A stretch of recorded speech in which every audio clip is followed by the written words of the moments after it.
Hello friends, शक्ति अस्तित्व के एहसास के आने वाले एपिसोड के अपडेट जानने के लिए मेरे चैनल को लाइक एंड सब्सक्राइब कीजिए। एपिसोड की शुरुआत हरक्षी और प्रीतो की पूजा करने से होती है। मोहिनी सोचती है कि वह वहां से भाग जाएगी क्योंकि महारानी अब मर चुकी हैं और हरमन और सौम्या उसे किसी भी समय बेनकाब कर सकते हैं।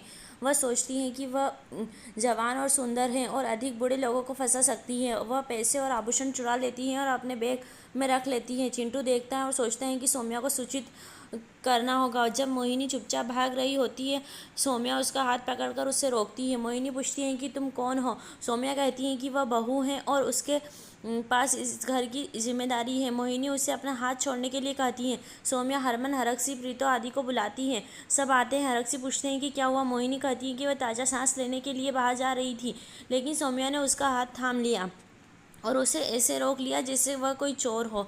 हरक्षी कहते हैं कि तुम्हें किसने रोका। मोहिनी कहती है सौम्या। हरक्षी कहते हैं कि आपने बताया होता तो मैं तुम्हारे साथ आता। मोहिनी हाँ कहती हैं। हरक्षी हरमन से पूछता है कि सौम्या सीआईडी जासूस सीसीटीवी क्या है। सौम्या पूछती है कि क्या वह टहलने जा रही थी तो उसके हाथ में बैग क्या कर रहा है। हरमन हरक्षी से पूछते हैं कि क्या वह टहलने के लिए बैग लेता है। मोहिनी बताती है कि उसने अपने गंदे कपड़े बैग में रखे थे और कपड़े धोने के लिए बाहर रख रही थी। वह बैग दिखाती है और उसमें सिर्फ कपड़े हैं। शन्नो वीरन से कहती है कि कुछ तो गड़बड़ है। प्रीतो सभी को जाकर सोने के लिए कहती है। हरक्षी कहते हैं कि हम मॉर्निंग वॉक पर जाएंगे। सौम्या उसे रोकती है और उसके हाथ से बैग लेती है। हरक्षी ने हरमन से सौम्या को मर्यादा में रहने के लिए कहने को कहा। सौम्या बैग से सब कुछ फर्श पर रख देती है।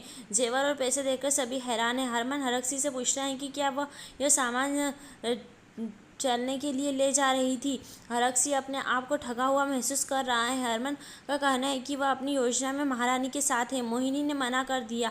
हरक्षी ने उसे डांटा। मोहिनी उसे बताती है कि सौम्या ने उससे कहा था कि भले ही उसका बच्चा हो रहा है लेकिन प्रीतो उसकी पत्नी है। वह कहती है कि मैंने बच्चे के लिए पैसे और आभूषण लेने के बारे में सोचा। सौम्या उसे बच्चे का सहारा नहीं लेने के लिए कहती है और कहती है कि यह नहीं पता कि यह किसका बच्चा है। मोहिनी कहती है कि मैं अपने बच्चे की कसम खाती हूँ कि बच्चा हरक्षी का है। सौम्या उसे बच्चे की कसम न खाने के लिए कहती है और बताती हैं कि यह एक ऐसा एहसास है जो हर किसी को नहीं मिलता। हरक्षी गलती करने पर पछताता है और उसे ये साबित करने के लिए कहता है कि बच्चा उसका है, नहीं तो घर छोड़ दे। मोहिनी कहती है कि मैं तुमसे सच में प्यार करती हूँ। हरक्षी ने उसे बाहर निकाल दिया और कहा कि वह सब कुछ जला देगा। मोहिनी सौम्या से बदला लेने के लिए सोचती है और कहती है कि जब मैं लौटूंगी तो वे तुम्हारे साथ नहीं होंगे और तुम खून के आंसू बहाओगी।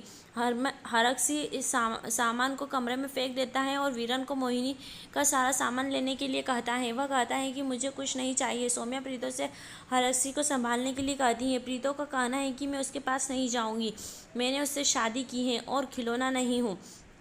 वीरन हरक्षी को शांत होने के लिए कहता है।